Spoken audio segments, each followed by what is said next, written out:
Just change your diet.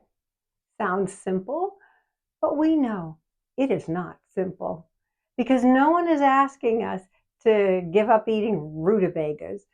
That would be simple. No, we are asked to give up eating sugar and flour and grains and all manner of processed foods. Why is it so difficult?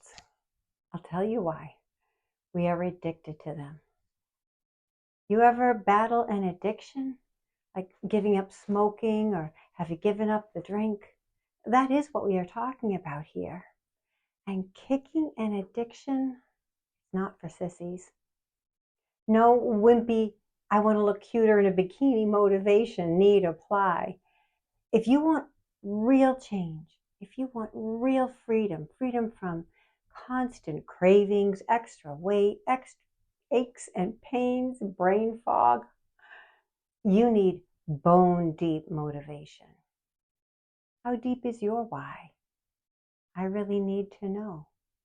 Because we're living in a world of food breaking us down. Apologies to the Bee Gees. But our ultra processed food, it is breaking us down. Is your why strong enough to battle it? Real change doesn't begin with food. It begins with your why. Tough love time. Your health is in your hands. Not in your doctors, not in your pills, not in your mamas who did the best she could with what she knew at the time, just like we all did. Right now, this moment, today, tomorrow, every day following, if you want to be both alive and well, you need to take full accountability for your health.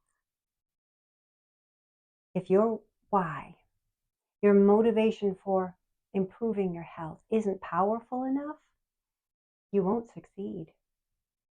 Here's my point of view.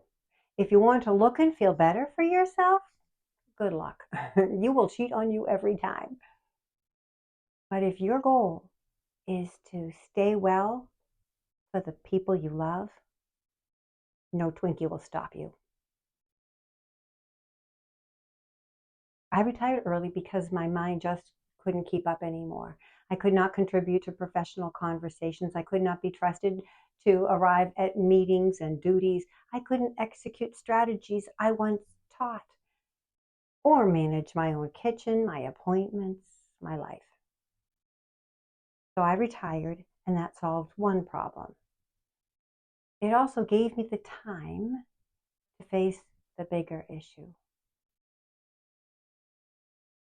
You need to know that I had just watched the sad decline, the long goodbye, the Alzheimer's in my sainted mother.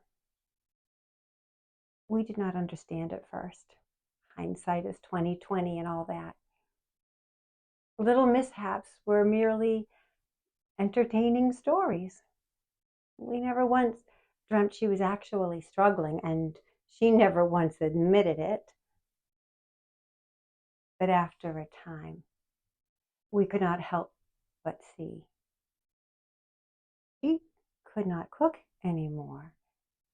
She would not drive anymore.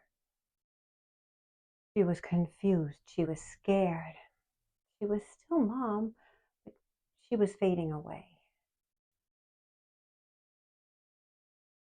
My mind, she'd say. I miss it.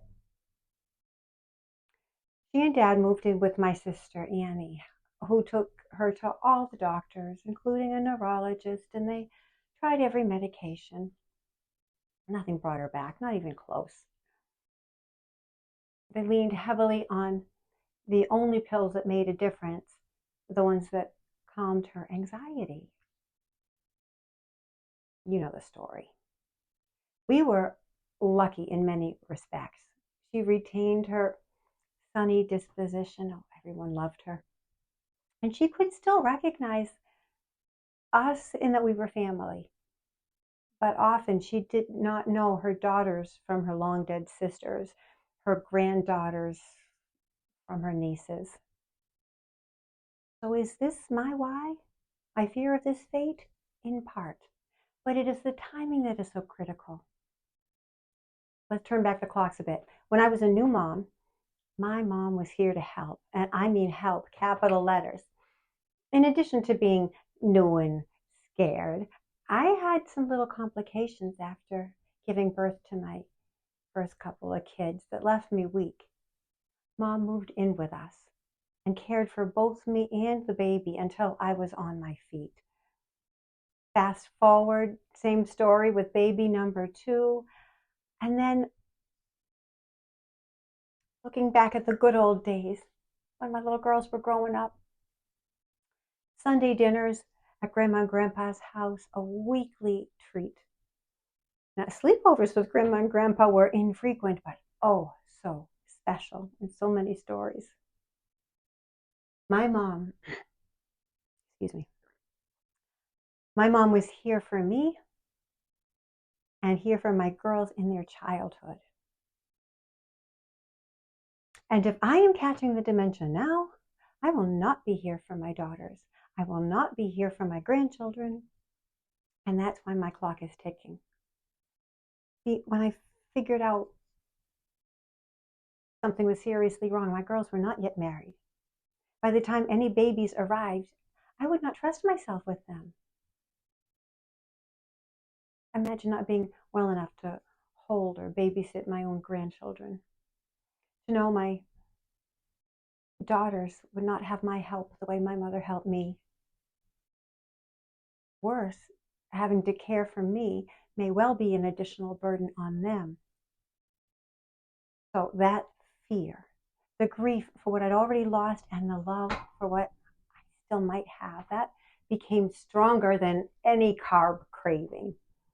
I didn't change my diet because I wanted to look good in a dress or because I wanted to feel like myself again. I changed my diet because I wanted to remember the names of the people I love now and for many tomorrows. Dr. Lawrence J. Peter once said, quote, "You won't change until the pain of staying the same is greater than the pain of change," end quote. So that is how a diet becomes unbreakable, when the pain of losing yourself finally outweighs the comfort of the foods that comfort you and numb you. Change doesn't happen because a paid professional in a lab coat says it should. Change doesn't happen just because it would be nice and you wish it would happen. It only happens when you take control, when you take accountability and claim your own power, because you want it so deeply you can't stand not to change. So don't change your diet. Not unless, not until you have an unshakable why. Write it down. Picture the person you want to be strong for, the life you refuse to miss. That's what will carry you when the cravings whisper and the progress feels slow. Your why is the weight that keeps you grounded. If you're ready to find your own unbreakable why, I'm here to help you get started. My name is Eileen. I thank you for spending time with me today. And thank you for liking my video. It takes a little but means so much. And are you subscribed? Would you please? I am closing in on my goal of 500 subscribers. Until next time, let's all stay strong, wise, kind, and good. Choose good food for good health.